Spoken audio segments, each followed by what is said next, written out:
Hello and welcome or welcome back to the gamer girl next door. So I did make a little mistake and started recording day 4 and my mic was not working. So we only got about 2 minutes in. So it won't let me go to a previous save. Or at least I don't know how to go back to a previous save. And it auto-saved. So we're gonna start with our second customer of the day after we give Hellebore a good scratch. Alright, David. Looks like David must have a letter for us. Verona Green handed me this for you. She seemed in a good mood. Let's see. I meant to tell you this yesterday, but it slipped my mind.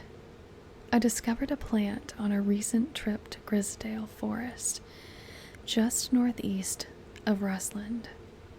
It was like nothing I've ever seen before. I would have brought it back with me if the sisterhood had given me a moment alone, but they seem overly protective lately. Kind regards, Verona Green.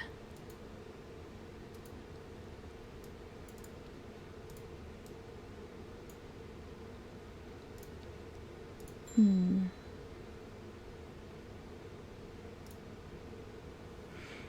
am afraid the camphor you gave me is helping me sleep, and I'm very grateful for it, but the visions are as strong as ever.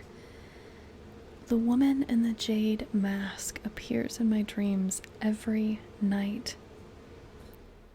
She screams at me, but I do not know why, and behind her, that presence is always there, dark and dreadful.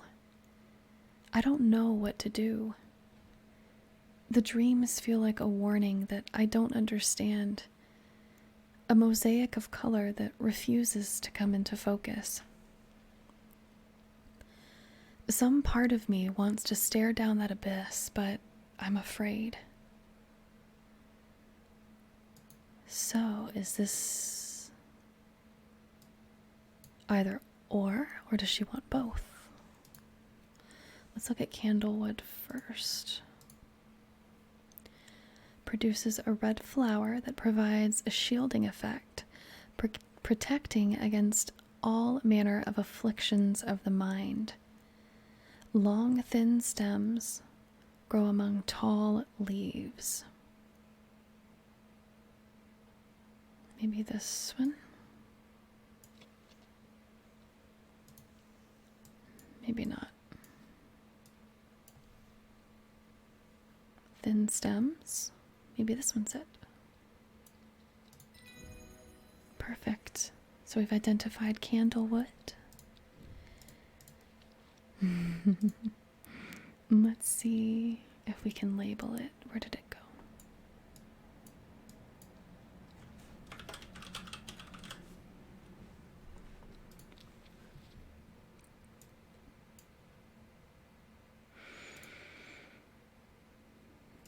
Why don't we take a look at this one more time? So there's a plant northeast of Rusland, coming back from Grisdale. So I need to find, okay, here's Grisdale coming back northeast. So it must be here. As soon as I step off of the road, 2 members of the sisterhood step out and remind me that this is their forest. I'm not welcome. I try showing them the sister's letter, but they tell me I'm in the wrong place and move me along without offering any help.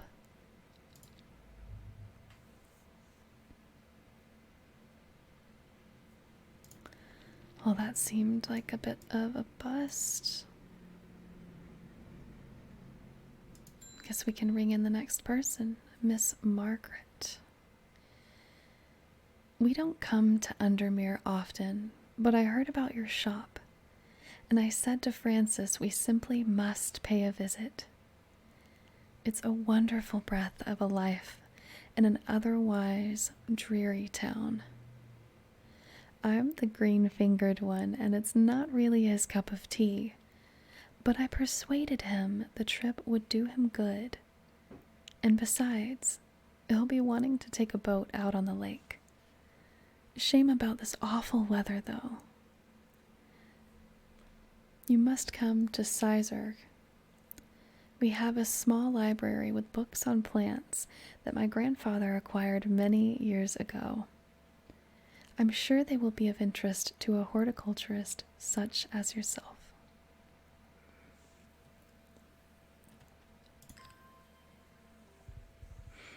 We're cordially invited to the castle by Lord and Lady Elsbeth. Why don't we see where this takes us? If we can find the castle.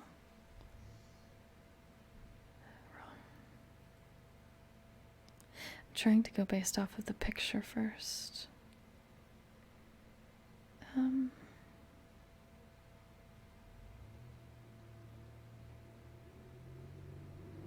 Oh, here we are. Oh, look at this. I am greeted enthusiastically by Lady Elsbeth herself. She is very talkative and has many questions on horticulture that I do my best to answer as she takes me on a tour of the gardens. "Oh, you must take a sample of this back with you," she exclaims, pointing out a plant that I do not recognize. But before I can stop and take a look, she has already whisked me on to the next. "And this one too," she says. I am quite exhausted by the time we make it to the library, and I don't have the time to make it through a study as I would like. Nevertheless, I am able to find an interesting entry that I note down. "Don't forget these," Lady Elsbeth cries as I make to leave. She thrusts the plants from the gardens into my hands, and I thank her warmly.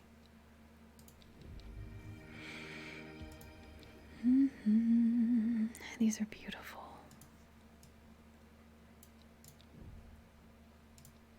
Okay. Let's tuck that away and see who else is left for day 4. Oh, welcome in, Francis. I'm looking for a plant with yellow flowers and coarse leaves. It helps with my heartburn. I know this one said digestive issues that we used earlier, but the leaves I believe were soft, not coarse. Coarse leaves? What is Gandhi root used for?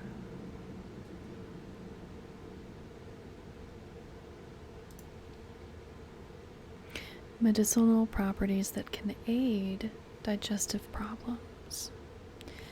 So let's go with Gandhi root. Look at that.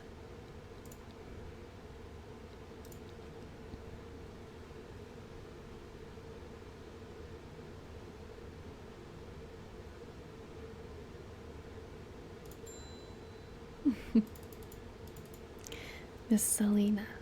They're saying Black Combi is haunted. Bradley Miller told me he saw the ghost of a huge deer, antlers and all. But then Bradley Miller also says he can talk to squirrels. Either way, there's something evil in them hills, and I'm not taking any chances. Awful what happened to that poor young man up at Swinside. I've come for some stinking Mount Cap. So it says sunset.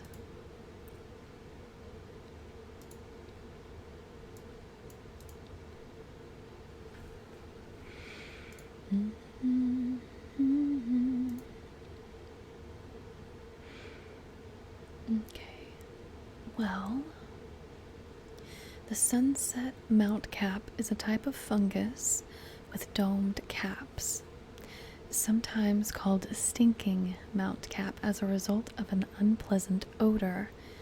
It is thought to deter unwanted souls and spirits from entering the home and is often placed in doorways. It is mildly toxic to humans and should not be eaten. So, I'm gonna say this one. See, I always thought these were like some kind of magical spores floating around, but now that I know what I know, based on our book that we have, our little encyclopedia for horticulture and plants and botany, I wonder if those are gnats or flies flying around because of the soured milk smell. So let's try this. I want you to look at that. We have identified the sunset mount cap.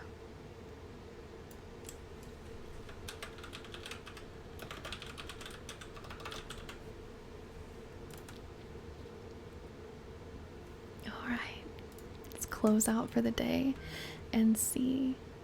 Let's close out for the day and see what we get. She lives alone in the castle to the northwest of the abbey. She buried her husband 3 miles to the east where the Everheart grows.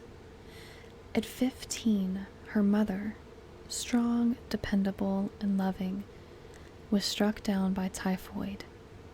The girl drew inward as her father turned to drink. Interesting.